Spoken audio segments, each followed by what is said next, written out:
Hi, and welcome to another episode of Fitness and Friends. I am your humble host, Dr. Bob Ruano. Today, a little curveball. We are a live episode, and today's guest had a last-minute conflict, so is not here. So the show must go on. So what I did, I recruited the help of my assistant executive producer. You know her as the Eat the Banana Chick. I know her as my Peaches.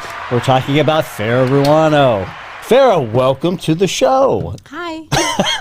So you've been on this before. My appearance. Your appearance. How about I excuse your smell? Yeah, I just worked out and I didn't know I was doing this. So okay, I'm stinky and gross. Okay, well, so hi. Hey, beggars can't be choosers as far as this is concerned. So you were on the program. This is your second time on the program. I think you, Kelly, George, you guys are all two-timers here on the Fitness and Friends podcast. Bernie, too. Bernie's that's right. Bernie's a two-timer. Man. All right. So the first time on, we talked a bit about your coaching career that you started sort of midway through life, but more recently, and we didn't even touch on some of the intuitive eating stuff that you've been involved with the last couple of years. Now, when you first presented the idea of intuitive eating to me, or at least threw that concept out,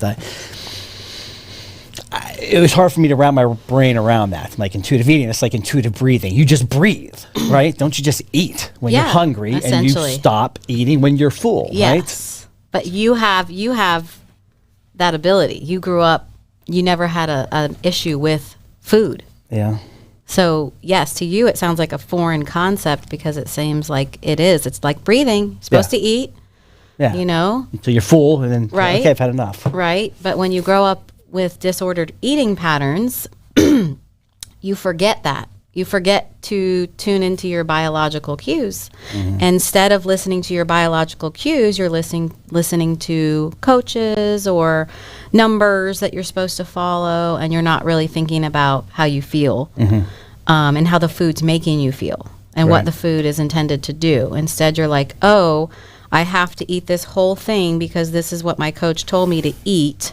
This is how many calories my coach told me to eat. Even if I'm full, I'm just going to finish this whole thing, for instance. Right. So it's about listening to your body's natural cues. So when did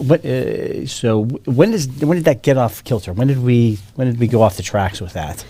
I would say it started for me in high school. I played softball, and I think, not to point any fingers, but I had a coach tell me when I came into my sophomore year that I had gotten fat. I was the pitcher. It didn't require a lot of running, obviously, or a lot of cardio movement. And so I definitely started noticing that I was definitely putting on a little bit of weight. I couldn't just eat whatever I wanted in my mind. And so at that time, it was all the low fat, zero fat revolution. Like it was don't eat any fat. So having zero education about it, I took what was said to me and was like, okay, well, I'm not going to be a good athlete anymore. And I was competitive. So I'm not going to be a good athlete anymore. And therefore I'm just not going to eat any fat. So I had like a little Post-it on the fridge, and everything I ate, I would just track my fat grams. So I'd get the snack wells and the zero fat things, everything zero fat, and then I'm doing well for myself, in my opinion. So what was the downside of that? I mean, what was the fallout from that? When we eliminate all that fat, we're putting something else in our system. Yeah, right? I just eat anything. But again, it's not like real nutritious food. Right. Snackwell's cookies are not like a whole food. Right. And with intuitive eating, you're not supposed to put any moral value on food. So no good or bad, but as far as nourishing and fueling your activities, Snackwells aren't the best, right? So you're thinking, I don't know, I had no knowledge. Yeah. I had no knowledge of eating protein, of eating carbs or anything. I just ate whatever. If it had 0 grams of fat, I'm like, oh, this is healthy. Yeah. So Doritos, I think you said this to me at one point. I am, what did you call me? Not privileged. Privileged? Yeah, you are. Yes, I am privileged. You are because, it's hard to explain. But yes, there are some people that biologically, genetically, what they eat doesn't necessarily change their appearance all that much. So I know what you do with CrossFit. This is how you look because of CrossFit. But I also know behind the scenes you don't eat, or when I first met you, you did not eat well at all. I eat a little. I mean, you eat much better now. Yes. But you definitely didn't plan, and you just kind of fly by the seat of your pants. Okay, if I get stuck at McDonald's, I get stuck at McDonald's because I didn't plan, type of deal. But you think a lot of that, like some of that is like, so because I didn't have that fear of like, oh, if I eat this, it's gonna. Didn't ever have to have that fear. Okay. I mean, look at your kids. Genetically, at least the oldest and the youngest, they kind of have the same build, and they don't have to think about it. Right. Okay. You know? So some people are genetically blessed, in my opinion, where they don't have to think about that. But then you lose sight of what's good for me, what's healthy, what's fueling me for my sport. I like the term blessed as opposed to privileged. There's such a, there's all like this I was saying connotation was of that privileged. in the social media world, there are lots of people who are talking about intuitive eating. Right. So if you have a thinner person coming to you, someone, let's say you, meaning someone who has struggled with nutrition and weight and all that your whole life, they just say, I recognize I'm coming from thin privilege, meaning genetically I stay pretty thin no matter what happens. So it's more of like a way of showing empathy towards other people. I like that. I can accept that. I can relate. All right. So, but you got into us. And so when you and I first got together, you were... Neurotic, fanatical. I'm trying to think of something bigger than that. Yeah. About like weighing shit. Yeah, not even that. It's called orthorexia. So people don't know a lot about it. You know, they hear about anorexia and bulimia. I would venture to guess in my 20s, I probably had something you would call exercise bulimia, where I just was like, do all the cardio, burn off all the food. Okay, now I've earned my food. Fast forward to in my mid to late 30s was the orthorexia. Taking food as it has to be clean. Right. There can't be any chemicals. Down to that ketchup has sugar in it. Don't eat it. I remember that. You wouldn't eat ketchup. It's crazy. So, ketchup? yes, that's what happened. And so that was more so. I didn't do any of the weighing or anything yet then. That was more so, if it's not clean, I will not eat it. We can't go anywhere that doesn't have clean options, et cetera, to the point where then I would, of course, binge. Oh, it's Friday, Saturday night. Right. And then I'm going to eat whatever because all week long I have told myself no to everything else. Yeah. That was not clean. So that's called orthorexia. It's a real thing. So that took some time then, when you're transitioning from this very strict regimented eating style to now you eat ketchup. Yes, and full disclosure, I made a post about this a long time ago. One of my good friends, Kim Shaper, I met her in Atlanta. Shout out to Kim. She's awesome. She works with women on learning how to eat proper, and that sort of thing, and not, restricting and that sort of thing. She does a lot of hormone work. She made a post, said something about intuitive eating in it. And I was like, I've never heard of that. By the way, it was created by 2 dietitians. There's 10 principles. You can go to intuitiveeating.org and read all about it. But she said something about that. So I clicked on her post, but full disclosure, thinking, oh, that's another diet I can try. Right. I thought, oh, is this a diet like that I haven't heard of? Okay, cool. That's this sounds like crazy. something I can get on board with. I click on our post and I learn, well, that's not a diet. Okay, I'm getting the book. So you get the Bible of this, Intuitive Eating. It's a big book. I listened to it. And it teaches you the 10 principles, rejecting the diet mentality, honor your hunger, the satiety thing. And there's 10 core principles that you work through. There's a workbook. And so then I realized, well, this is not a diet. And then I just became so passionate, read things like the Fuck It diet. That's another one. Yeah. Health at Every Size, Just Eat It. These are all really great book recommendations if you guys are interested. And learned this is not a diet. This is how it should be. Okay. So I think it's almost kind of resetting the psychological system of how you look at food. And re-looking at this is what the biology is telling me to eat. Experiments like, let's say cookies are your quote unquote bad kryptonite food, and when you eat them, you eat 30 of them, okay? The trick is put the cookies in the house, okay? The first few times, give permission for this food, allowing all foods. There's no moral value to food. You eat the cookies the first 2-3 times, you may eat the whole package. You're going to feel like crap because that's just a lot of all that kind of stuff. It's not great for you and your system, but it teaches you, well, it's not so special. I can have it when I want it. So it kind of like takes it off the pedestal and puts it on the same level as every other food. It's like when you tell the kid, don't get the cookie, and then they're like, well, they said, no, I want the cookie. Or like growing up, there was beer in our garage, and in high school, we could have help ourselves beer. And then we went to college. It wasn't like a crazy thing. That's what we do with our two older ones. If they we let them have a beer sometimes. Because I don't want it to be this taboo thing to where you go off the rails later when you're on your own. So there's got to be, because if you have that much like psychological attachment to food and fear of food, it's going to be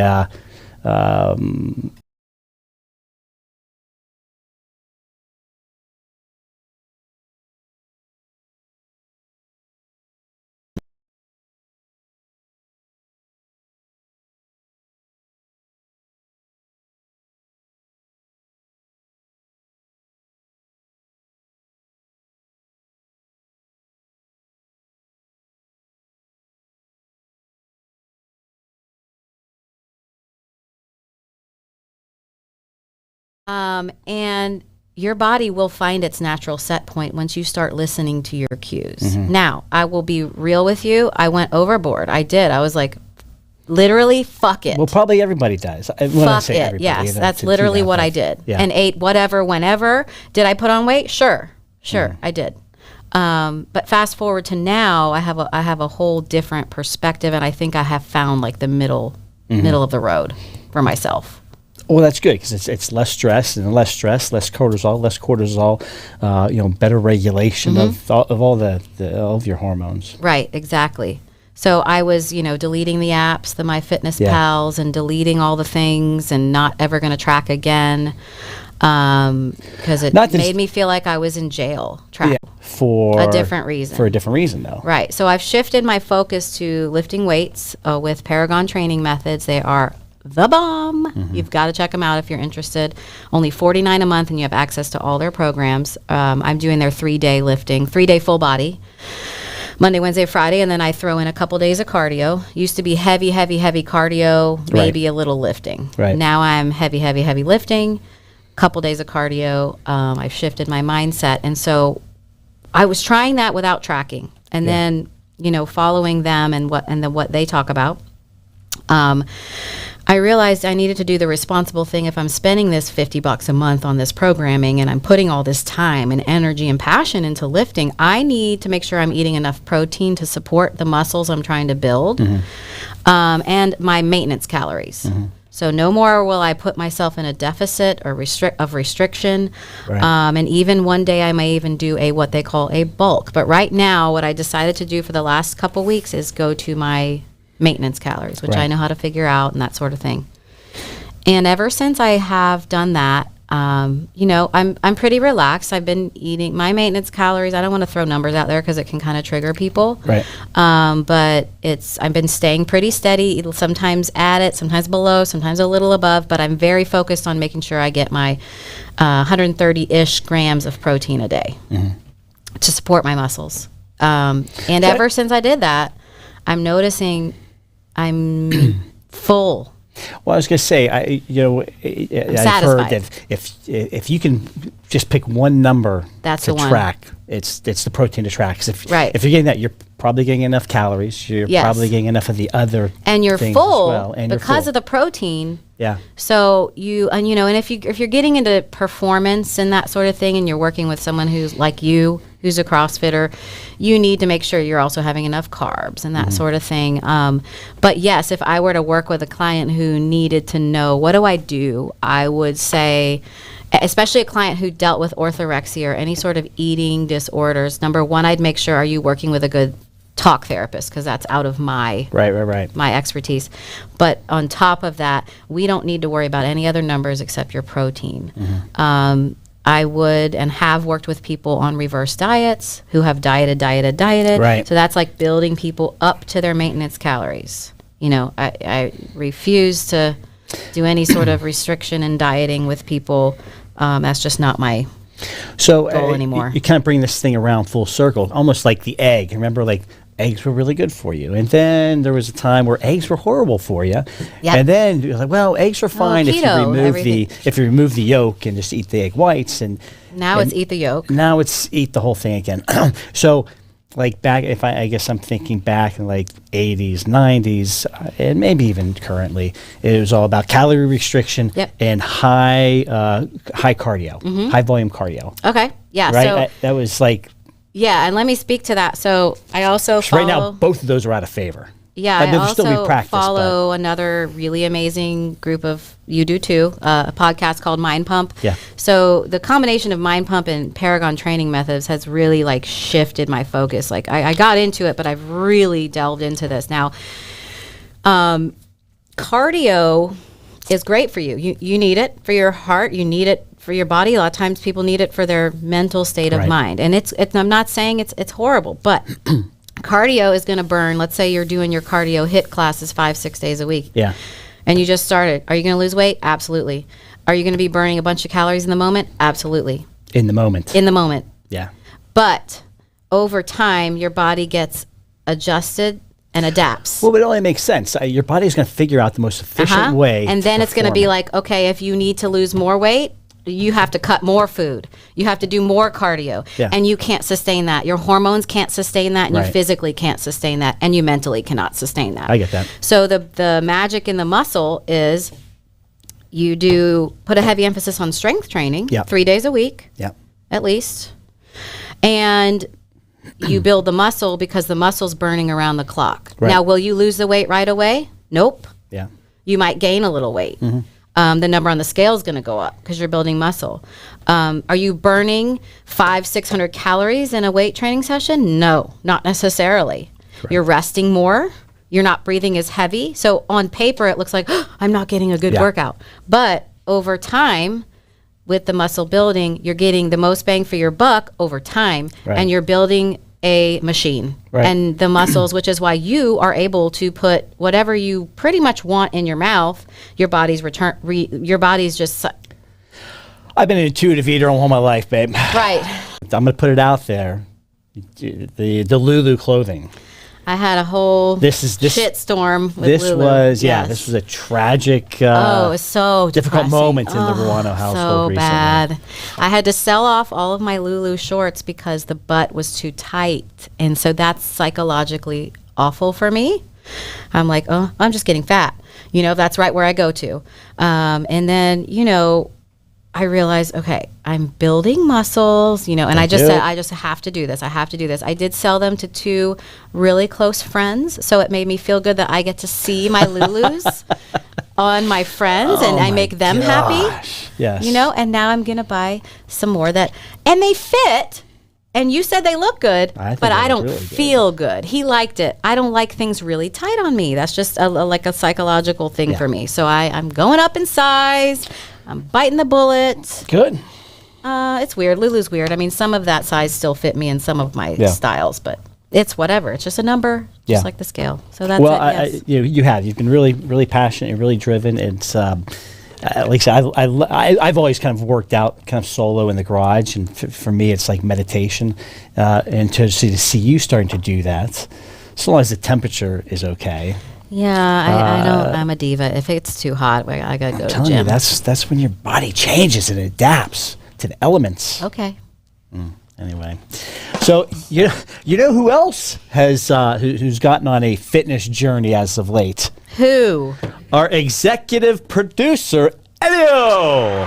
Oh yeah, my man. There he is. So listen, we've been doing this podcast for 4 months, 5 months, and this guy had tons of questions. Always has questions. Oh yeah. And And recently, What should I do? Where should I work out? Exactly. And he's dropped the hammer the last 2 months, as you would say. Yes. And he's starting to see the fruits of that labor, yeah? Yes. So give me the rundown. What happened? What inspired you to get started? And don't say me. What inspired, what motivated you? Well, honestly, Farah and you motivated me tremendously. Get out of here. Yes, I swear to God. I mean, everybody knows that I'm Cuban, and I can tell you in Cuba, I didn't have the sources. We didn't have the right diet. We didn't have diet. Let's Yeah. to begin with. We didn't have basically all the tools, the equipment, etc. But man, I was like, hey, I want to go back to the gym because I want to, first of all, push myself to wake up earlier, to motivate, to fire up my day, Yeah. and to set up my day to success. And my motivation was being surrounded by you guys and seeing you and listening to you and you asking me, answering my questions. So it's been, you guys are my heroes, man. Well, hey, I would have thought, because you have this beautiful young family, that you want to be around a long time for that family. As well, man. As well. I started thinking about that. And you know what? I was like, hey, I want my babies, my daughters to feel good about when they see, their dad. Plus, I want to be a good example, a role model about, having a healthy life. And also, I listened to this concept the other day, which actually grabbed me and was like the 5 pillars of the life, which is family, faith, fitness, finances, and fun. 5 Ooh, I like that. Yeah, I do too. And then when I got to fitness, I was like, wait a minute. Yeah. This is not doing really well. And It's a weak pillar. It's a weak. So a question that we could ask your audience, your followers, said like, what is your weakness? And what is your weakness? And once you find that out, be honest to yourself, be true to yourself, and go all in. And that's what I've been trying to do. Well, you look amazing. You posted a picture of some of these results recently. Do you have that available? Oh, yeah. Let's take a look. And tell us like what you've been doing. What did you change? Well, basically, I started working super slow. I started slow, and I think it's been... That's how you're supposed to start, slow. Almost 2 months. But I started really slow, and again, you guys been helping me a lot. Look at this guy. Look at this guy. Let me show you. Yeah, it's kind of like the Look picture. at that forearm vein. Look at that vein. That's from the bongos. That's almost 2 months only. Yeah. But I got to tell you, I've been waking up every single day. At 6 in the morning. 7:15, 7:30, I'm already at the gym. Yeah. I've been asking you about proteins and supplements. And, I mean, that's basically how it is. I think rule number 1, you need a coach somehow. You need to ask questions. Don't think that you know everything. Yeah. Be coachable. And most importantly, execute. You need to execute. To be coachable, I think that's great. And to be coachable means like no ego. Just because we're guys, we may feel uncomfortable. Like, hey, I need some help with this. Can you give me directions? We're horrible about that. But, if you can just drop the ego and say, hey, I need some help, I need some assistance, some guidance, we'll get so much further, so much faster. Yes. So good on you for doing so. Yes. No, and thanks to you guys for inspiring me. And I'm sure a lot of people that are watching your podcast and listening to your podcast every week, every day. So I am a testimonial of how you can not transform your life, because I don't want to say that, because I wasn't like big, but it's still like how to regroup and remotivate yourself so you can. You like that, man? I love that. You can't help it, man. I love it. That gives us show some flair. Yeah, right? Yes. So what do you think about this intuitive eating thing? Is that concept resonate with you? Or do you watch what you eat? Do you feel guilty about eating certain foods? How do you look at that these days? That's a great question. I do feel guilty oftentimes. I do feel, and honestly, I think most people do, and they are not honest with themselves. But I can honestly tell you, sometimes I want to eat a Cuban flan because my mother-in-law got me stuck on that flavor. Eat it. Yeah. And I have it, and it's a little bit late, and I like, oh man, I can't believe that tomorrow I'm gonna be feeling it. Okay, and and I don't know, and sometimes we don't know how to get rid of that guilty, that feeling that is not doing any good to you or to your emotions. No, the guilt and the back and forth that you feel with like bad foods and versus good foods and dieting and up and down is worse for you than actually eating that the food. thing. Yeah. You know what I mean? So like the idea is that eat it when you want it and don't treat it like it's something that is so special or that you can't have. And then eventually it becomes neutral. Yeah, I am still trying. I'm working hard on just keep developing the concept of a healthy lifestyle instead Balanced. of a diet. Like No diet. Diet. Yeah, the word diet. We all diet. That's whatever we eat. Our is food diet. is our diet. The word diet as a verb is the problem. Yeah.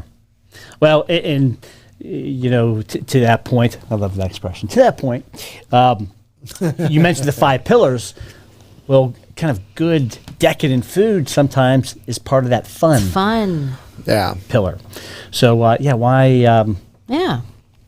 restrict that? Life is too short. It's just everything in moderation, Yes. But yeah, man, I wanted to kind of call you out a little bit because we've seen the changes here over the last month or two, and I just want to congratulate you on that.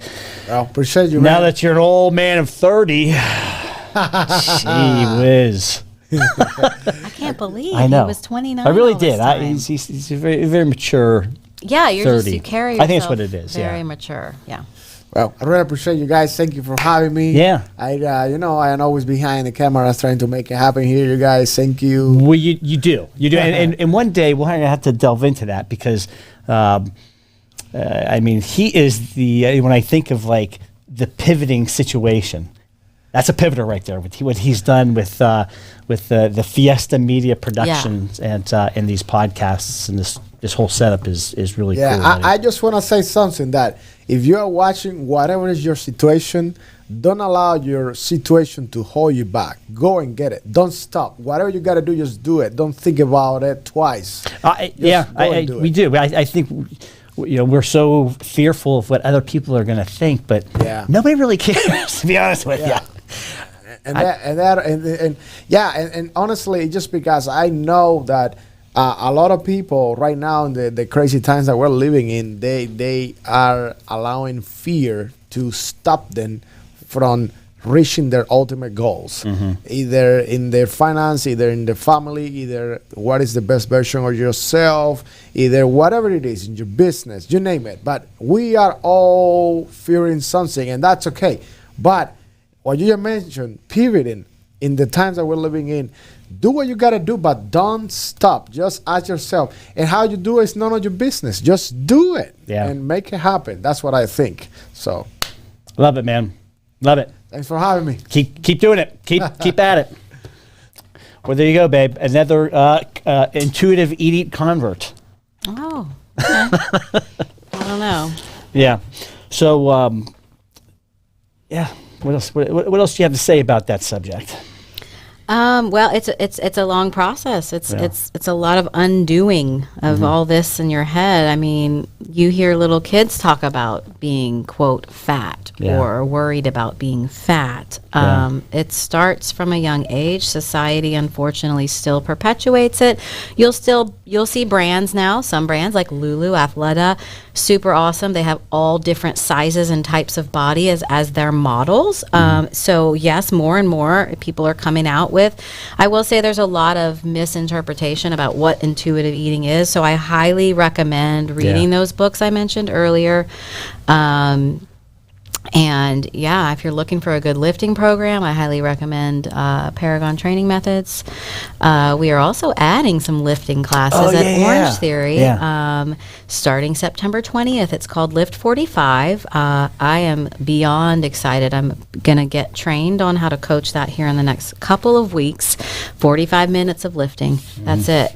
So, you see that the fitness industry, Orange Theory, yes, is a heavy cardio program, but the creator of Orange Theory is quite smart, and she sees the trends. And if you do Orange Theory 5-6 days a week and go hard, you can get injured. Running too hard, too much can injure you if you're not ready for all that. And so I think she saw, okay, you know what? We need to throw some lifting in. So 3 days a week at each of our studios at different various times. I'll be teaching one on Mondays, I believe. There'll be upper body, lower body, and full body. So people can now go, and it'll say it on the schedule, upper, lower, full, so they know how they want to orchestrate their week. Are their members going to be able to do like 2 in a day? They could do that now if they wanted, but yeah, some people could. But in my opinion, some people do 2 Orange Theory workouts. Rarely, because they're exactly the same. Yeah. My opinion would be if somebody came to me and said, hey, if I'm doing Lift 45, should I also do my running right after? My thought would be no. My thought would be do the 3 days of lifting and come in for a couple other days for the cardio, or do 3 days of the cardio and 2 days of the lifting, whatever equation works best for you. I recommend 2 days of resting fully. So people are very excited about it, and I'm excited, and it just to me shows like the trend of where we're headed. So it's going to help prevent injury. It's going to help prevent members from quitting due to injury. And it's going to help people get healthier. And I don't know if we talked about this in a previous episode, but like our mom.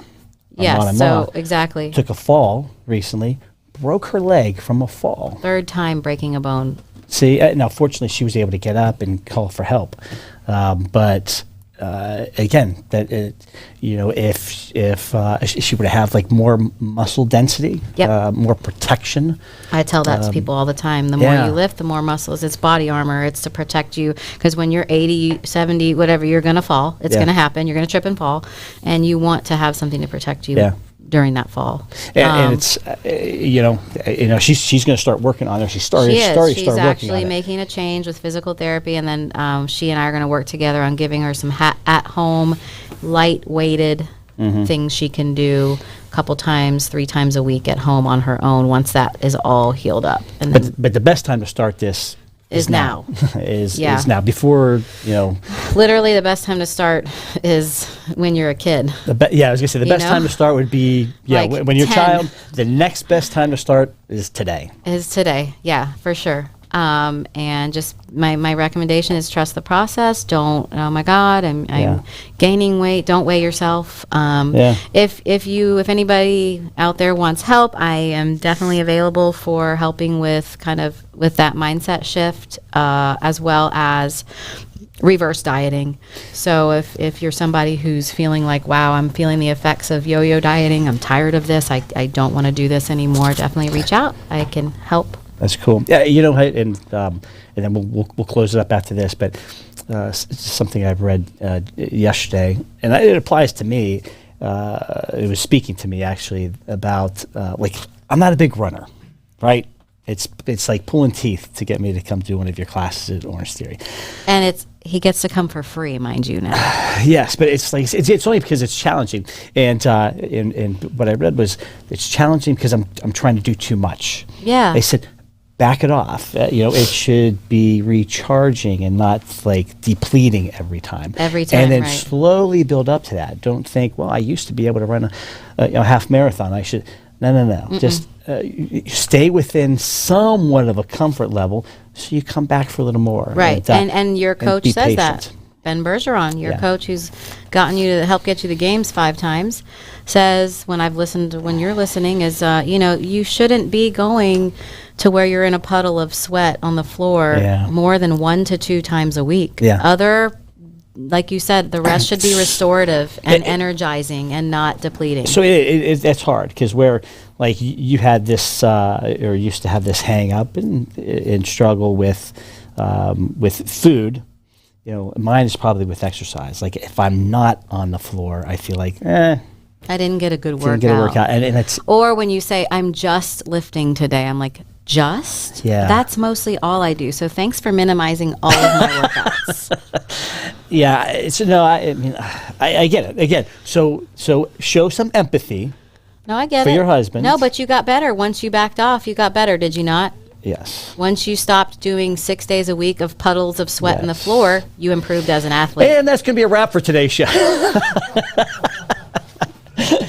All right. Well, listen, thank you for coming on straight from coaching and from working out and jumping on the show at the last minute. I felt it was a very engaging and entertaining conversation. And I hope you, as the viewer, got a lot out of that. If you have any questions about this intuitive eating stuff or any of the training programs mentioned, you can look up Eat the Banana on Instagram, right? And or Innovative Back Solutions or Dr. Bob Ruano Instagram, and we'll hook you up. Hope you guys have a great week.